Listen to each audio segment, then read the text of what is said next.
Hello, everyone, and welcome back to Email Einstein, the podcast by Flowium. I'm your host, Vira Sadlak, and today I'm joined by a very special guest. Today we will be joined by the guest from Empire Flippers. We'll talk about Empire Flippers in a bit. This is basically a leading online business brokerage company. So meet Reed, a proud Midwestern from Southwestern Ontario, Ohio, who has taken a digital nomad lifestyle to the new heights. And we'll probably talk about it as well.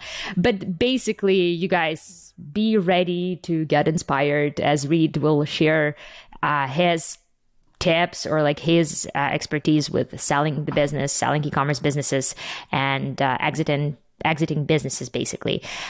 Say hi, Reed. We're super happy to have you here on our podcast today.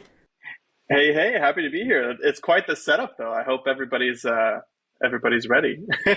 Yeah. I mean, it's a very interesting, it's a very interesting topic. A lot of our listeners, they are e-commerce business owners, like majority of them, mostly like Shopify business owners, Shopify business sort of like stores. That's what they have.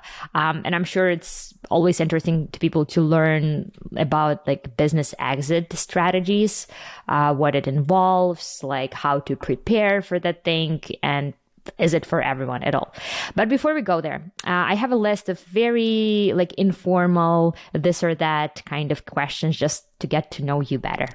So perfect. Let's do this. Okay, some of them will be not topic related at all, but still. Shopping online or shopping offline? Ooh, I'm gonna say clothes shopping, not online. Anything else online. Cool. Okay. Impulse buy or thoughtful purchase? I'm an impulse buyer. I wish I was a thoughtful purchaser, but I'm an impulse buyer. Same. Sorting by reviews or sorting by price? Reviews. Always. Same. Okay. Email or SMS? In what context? Like in marketing, or what do I prefer to receive? Let's talk about marketing. Yeah, let's do marketing. Marketing, email or SMS? I'm a bigger fan of SMS because I get so many marketing emails that I just filter through them. But with an SMS, I'm actually going to pay attention to it. So. Yeah. I'm kind of like a combination of both kind of girl. I believe in like marrying the two platforms together. Yeah. We've seen like amazing results, when you have both like SMS and email. Okay. And email. Yeah, for sure. Okay.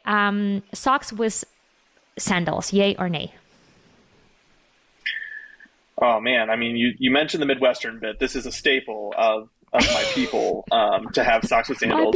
In general, though, I'm a no. I'm a no on the socks with sandals. Okay. Ranch dressing or barbecue sauce? Now, see, that's an impossible question because they serve such different purposes. I would say if you're asking me, like, I only get to have one for the rest of my life, it's going to be ranch. Yes. But I love a good barbecue sauce. Cool. Okay. Very Midwestern of you to pick ranch as the go-to thing. Okay, cool. Yes.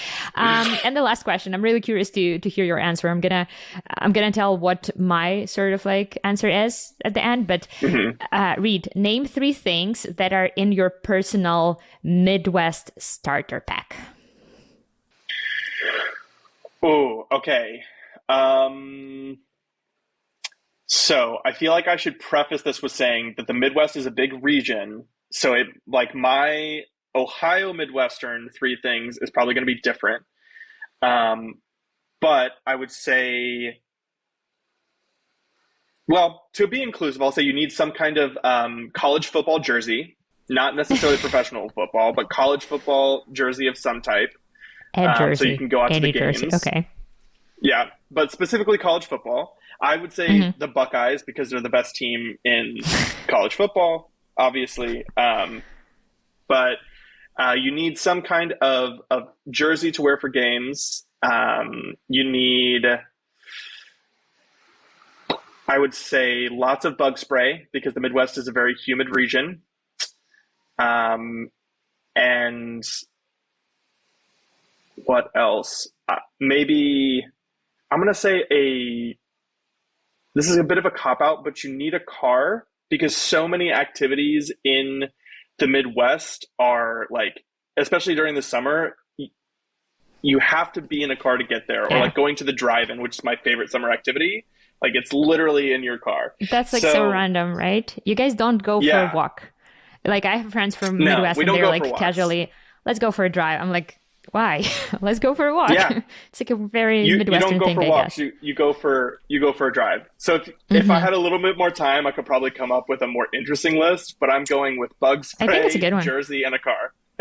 Well, my list would be, and again, I'm an outsider. I'm like from Ukraine, lived in Toronto for a bit, but my impression of Midwesterners would be flannel shirt, some sort, friendly wave. You guys wave a lot and you're super friendly. Yeah. And also casserole dish. For some reason, this is my like association with where you're from.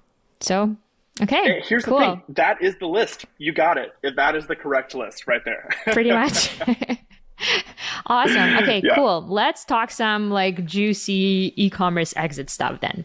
Let's do it. So, Reed, a lot of entrepreneurs, they basically don't think about planning an exit. A lot of e-commerce entrepreneurs, they don't think about planning an exit until some sort of like significant change occurs in their life or like some economic changes happen. But I think that planning this, like your exit strategy gives you like a lot of options when that time comes. So let's start from the basics. Let's start from, first of all, what is business exit, and like, is it for everyone in e-commerce? Yeah. So for the first question, kind of in the most simple terms, a business exit is when you've established a business. It is typically going to be a profitable business, and for some reason or another, you no longer want to operate the business. So you choose to sell it and make an exit. You get a cash out that's based on a multiple, and we can dig into those factors. But again, in the simplest terms, it's you selling your business for a sum of money. So the second question, is it for everyone?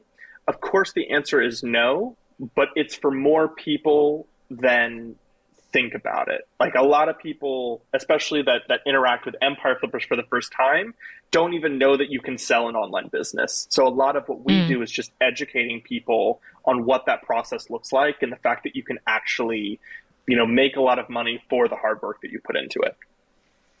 Interesting. But like, why do people sell their businesses, especially if it's profitable? Isn't it like killing the goose that lays golden eggs? I mean, this is like the stereotype that exists in the industry. Like, why sell if it's working? You know what I mean?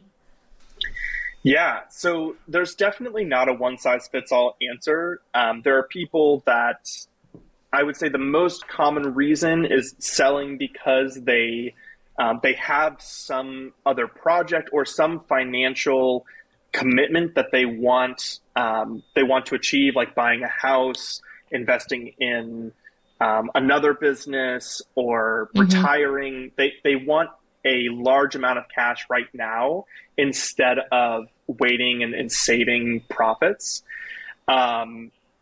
And sometimes, people are just tired. When you've been running a business sometimes for 10 years, if you're an entrepreneur, a lot of times you have that like excited spirit. You want to start something new. You want to get into a new project. And you can't really do that if you're spending all your time building or growing the existing business. I know. Yeah. So totally makes sense. I think I may have missed part of the question, but that's the gist of it. Yeah. I mean, that's pretty much what we've done with my husband when we sold our first business. It's basically we were tired of doing the same thing, and we just wanted to do something else, and we needed like that big cash sum, right? So we have like resources to invest in like our new adventure. And I mean, that business that we sold, it's still performing really well. It's still, I think the buyer is very happy with it. It's just, we wanted like a new adventure, So that was like our reason behind it anyways.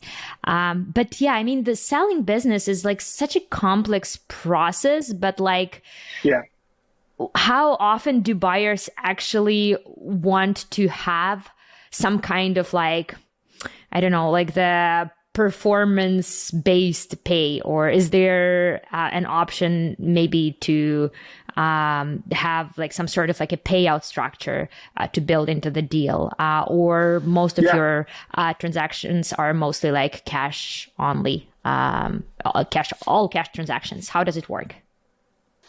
Yeah, so this is a really interesting topic that's kind of evolved pretty significantly over the course of the last 3 years. Because you with an exit, or when you're selling a business, you have two ways that it can go. It can be an all outright cash transaction, which the basic way that you calculate, the value is going to be most of the time your profit, or SDE, times a given multiple. So a lot of times that's paid out just in one fell swoop.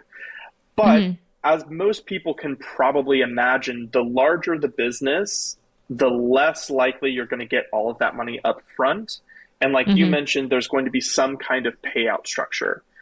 Those structures are often split into two kind of categories. You have what could be called an earnout, which means that there's some kind of performance linked to it.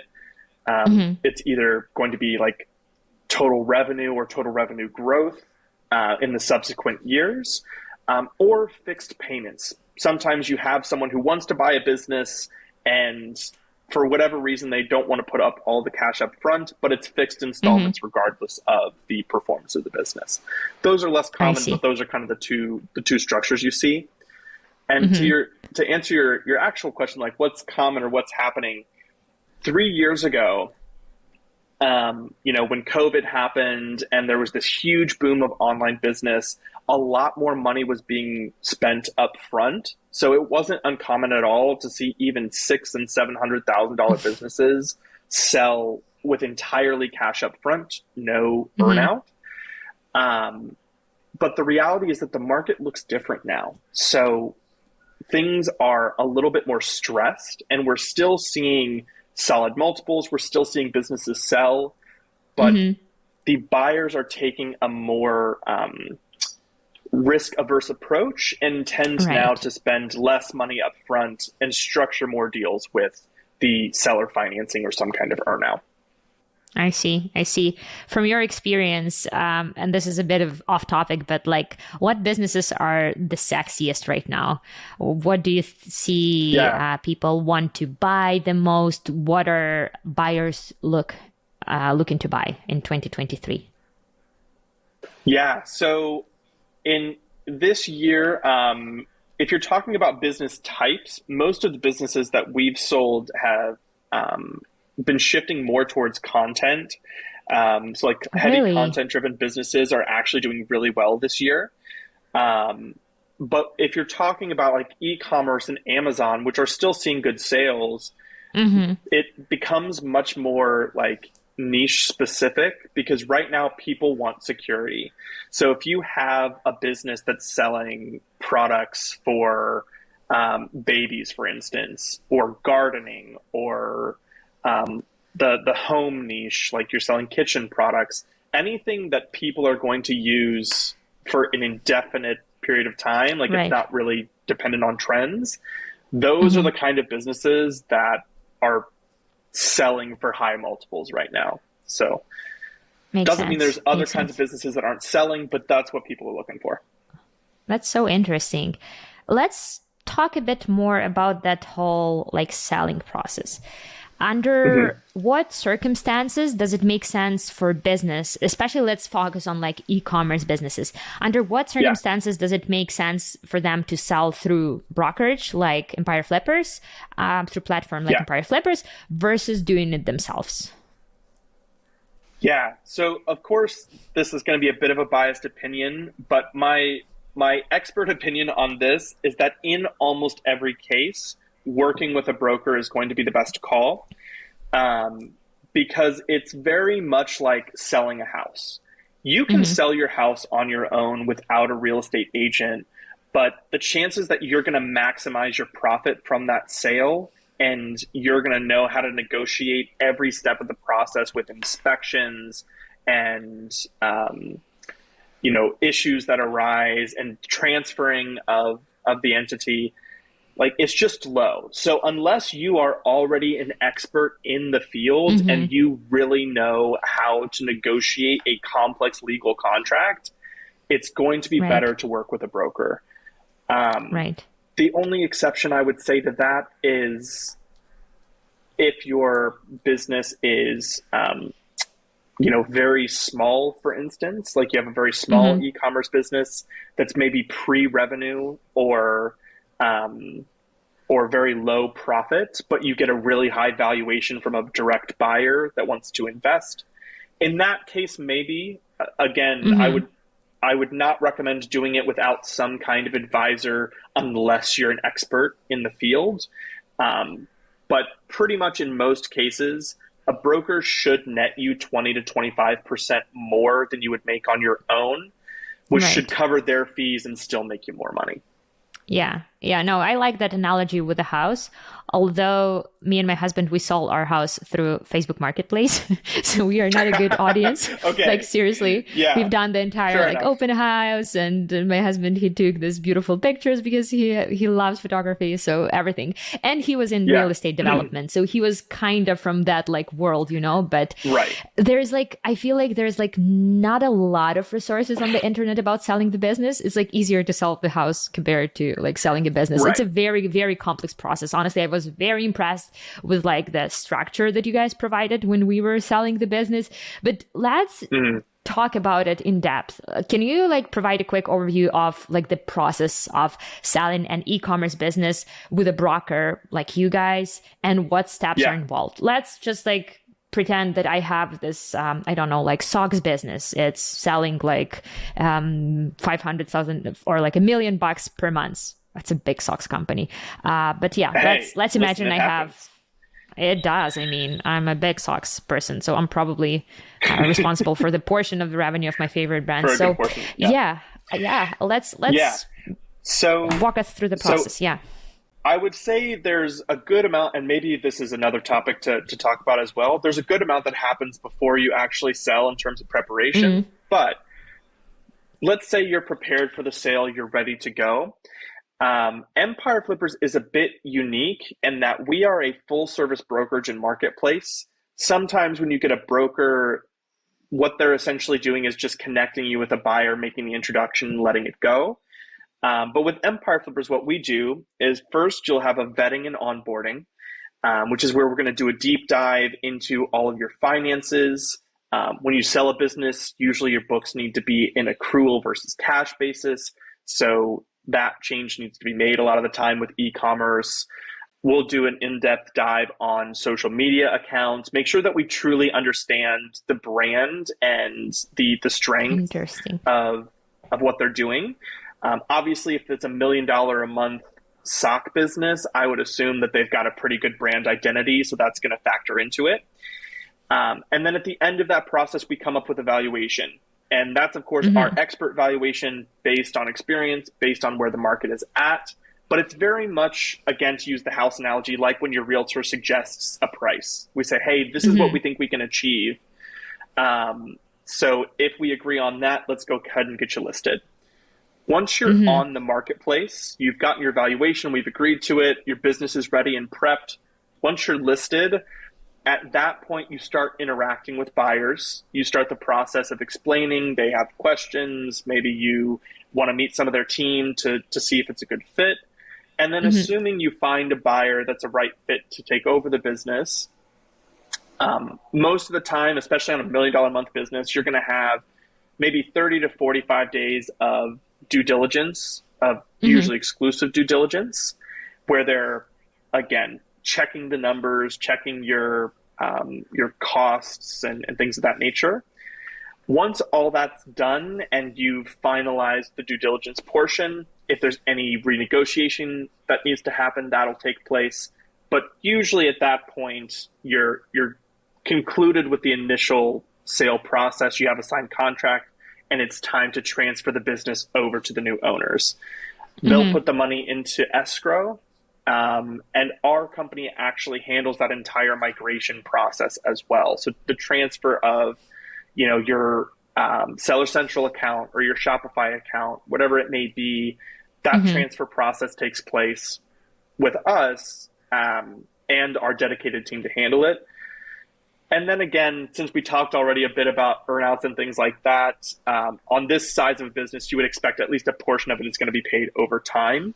So a good broker should help you manage that earnout process as well. They should be involved in every step, and you shouldn't pay them until you're actually getting paid. Right. What about like smaller businesses? What about like smaller businesses? Say I'm making, I don't know, like 10 grand a month or like $5,000 a month in sales. Also like stocks company, 5 grand or 10 grand per month. How do I know how much is my business worth?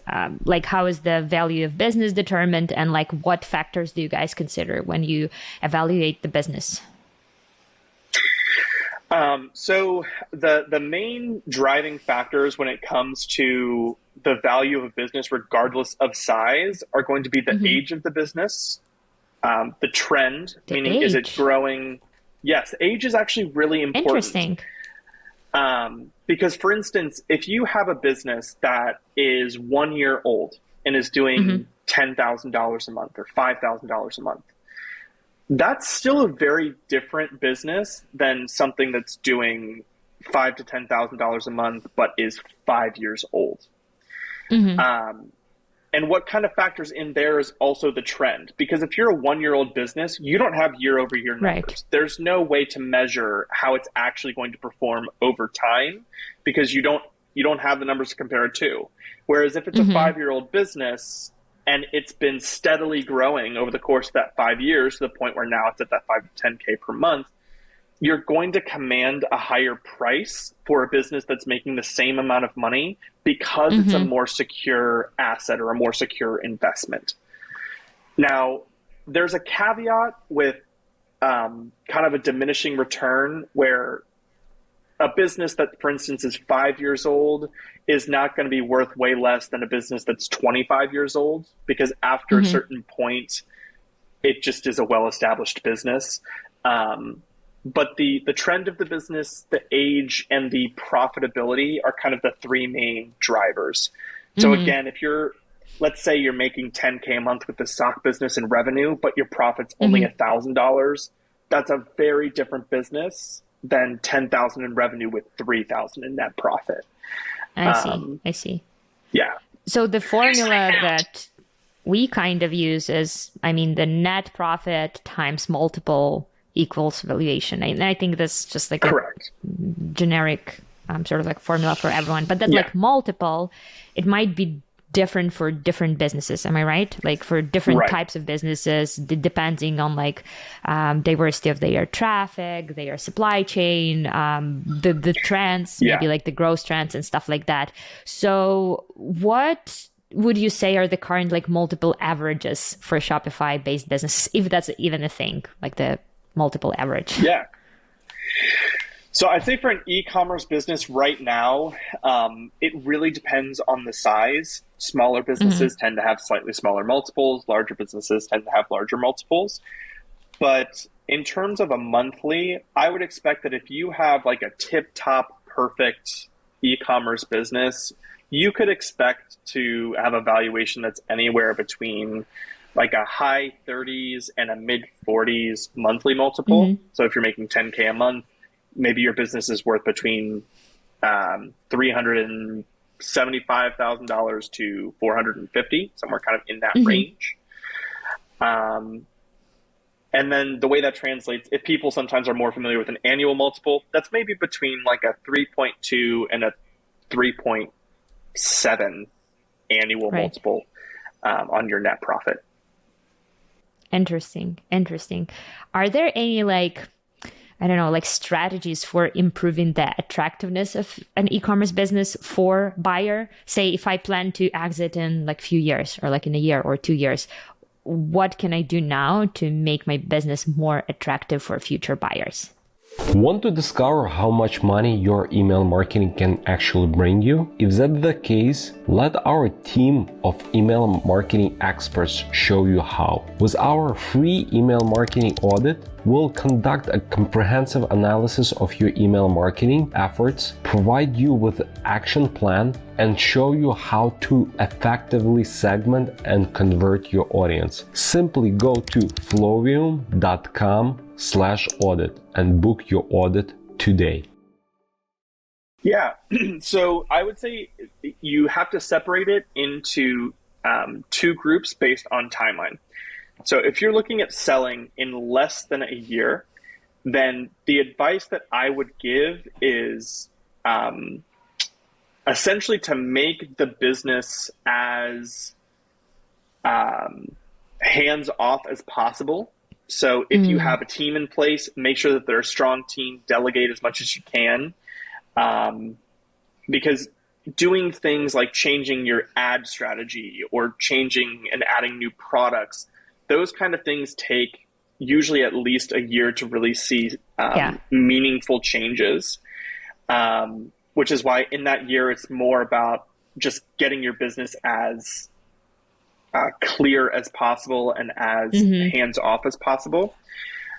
Whereas if you have more time, like let's say you're looking to exit in 2 or 3 years, I would say focus on growth, get your business to grow as much as possible, and lean into whatever your strengths are as an entrepreneur. So if you know that you're great at advertising, maybe focus more heavily on advertising. And even if you're spending more in the short term, if there's business growth, that's going to be good 2 or 3 years down the line.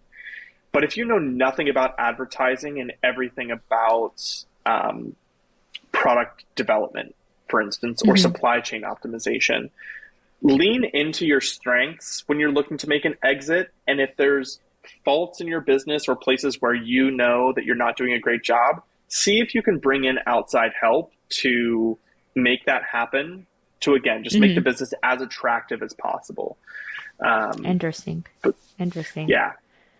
So basically, just like to sum up what you said, if you say plan to exit in like a year, focus on like optimizing all of the processes to make it as clean as possible, like your books, your processes, maybe having some like automations in place and stuff like that.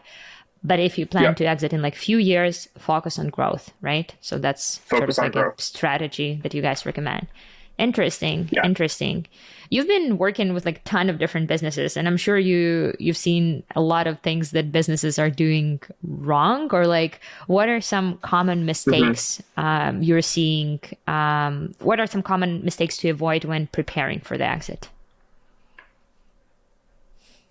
So I know this answer is going to be a little bit broad, but in general, spending too much money, whether that is on advertising or agencies that don't actually provide a net value to you, and then over or under purchasing on inventory is a big thing. Like if you have stock outs, that's an issue for a lot of buyers. But to be honest, it's more a case of like what people are doing wrong is kind of choosing like the wrong niche to begin with, or choosing a product that's too based on trends. Like obviously a business that's selling face masks, it was going gangbusters in 2020. Right now it's not. So I would say, again, lean into your strengths when it comes to building a business. Like if you're not a good bookkeeper, hire a bookkeeper. Like get your finances specifically in order, because I guess maybe that's a better answer. The number one place where people have issues is in their finances, in spending too much money and not having really, really clear books.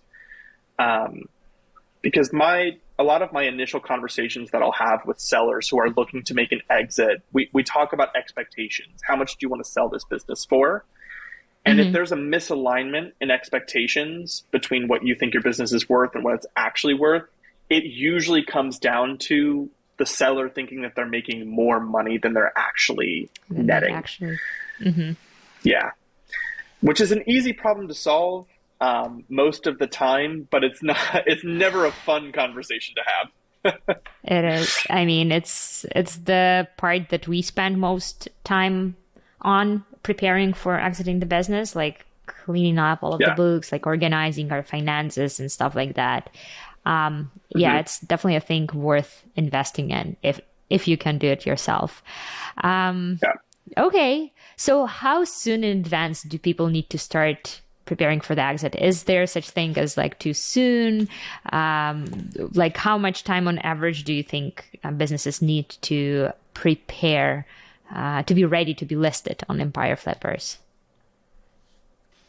So I think that everyone who's an entrepreneur, if you have even a little bit of an idea that you may want to exit someday, it's never too soon to start thinking about that. And not to say if you want to sell, like you're starting a business on day one and you know you don't want to sell until you're 5 or 6 years in. That doesn't mean that you're actively preparing for that sale in 5 or 6 years in terms of adjusting your strategies for growth or anything of that nature. But it's never too soon to start thinking about it, because what a lot of people don't realize is the average sales cycle for a business, even like, I'll just say like a mid 6-figure business with plus or minus for larger or smaller, you're looking at least 3 to 6 months from the day that you decide you're ready to sell until you're actually closing. At least.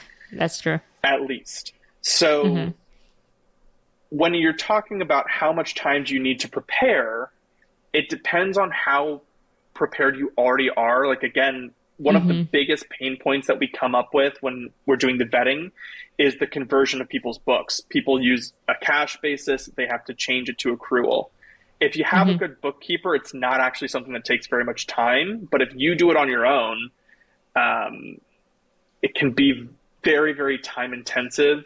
And the preparation process can take longer, in my opinion, than it needs to.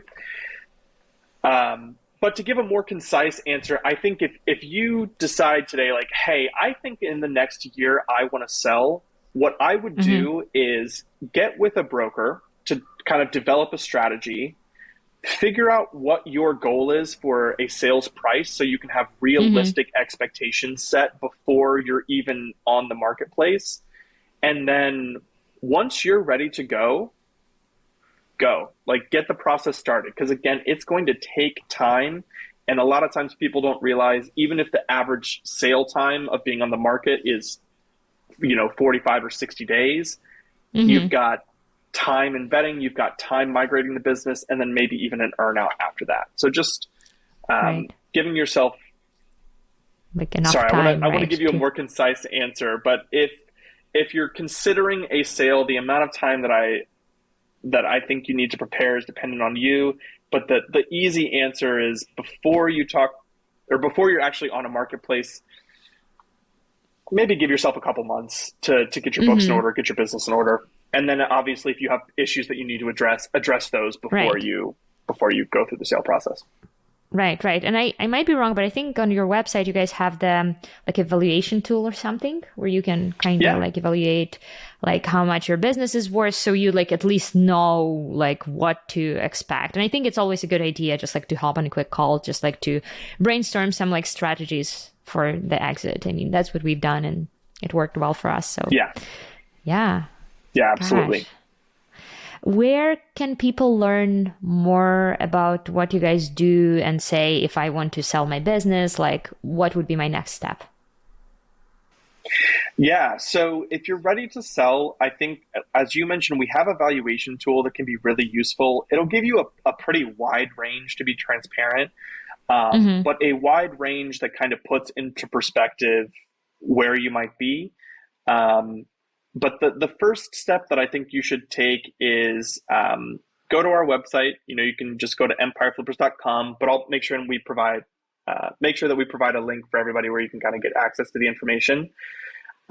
Schedule a call with someone on our team just to kind of see what your options are.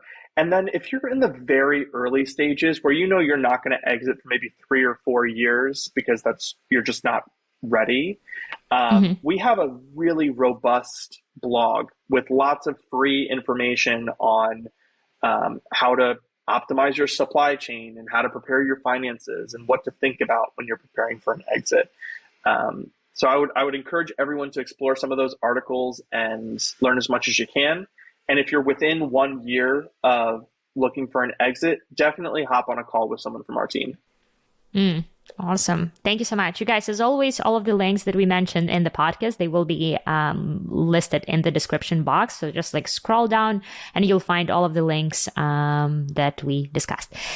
Thank you so much, Reed. It was really interesting to learn about all things business exit. I'm sure we can talk more about this. It's a big topic, obviously. But I feel like that was a great intro. Like, honestly, that's something that I didn't realize is like how easy it is to sell the business, at the same time, how much work goes into it. But once you sort of like have the game plan, it's like possible, which is amazing. So yeah. Thank you so much. Yeah, thank you so much for coming. Of course, thank you for having me. And if anybody has any questions, my role, I work more with our strategic partnerships, so more institutional level partners that want to do like marketing campaigns or refer us business, things of that nature. But anyone is welcome to reach out to me directly if they have questions, and I can get them in touch with the right person to take care. So my final piece of advice is don't be afraid of an exit. Don't be afraid of the amount of work that it's going to take, because it can be a life-changing amount of money for a lot of people. Get after it, people. Go out there and live your dreams. Thank you so much. It was fun having you on this podcast, Reed. I hope to have you back on our podcast someday. And who knows, maybe in a year or two, we'll be talking about like selling my next business with Empire Flippers. Hey, who knows? So I look forward to it, Vira. Cool. Thank you so much. You guys, thank you so much for listening. As always, if you like what we do, please leave us a review, and don't forget to screenshot your review and send us a screenshot. Email us your screenshot and we'll send you some nice Flowium merch. So thank you so much. And we hope to have you guys back here next Tuesday. So we'll talk soon. Take care. Hey, if you're watching this and you like what you see, please hit subscribe and hit the bell, because it helps us grow our channel.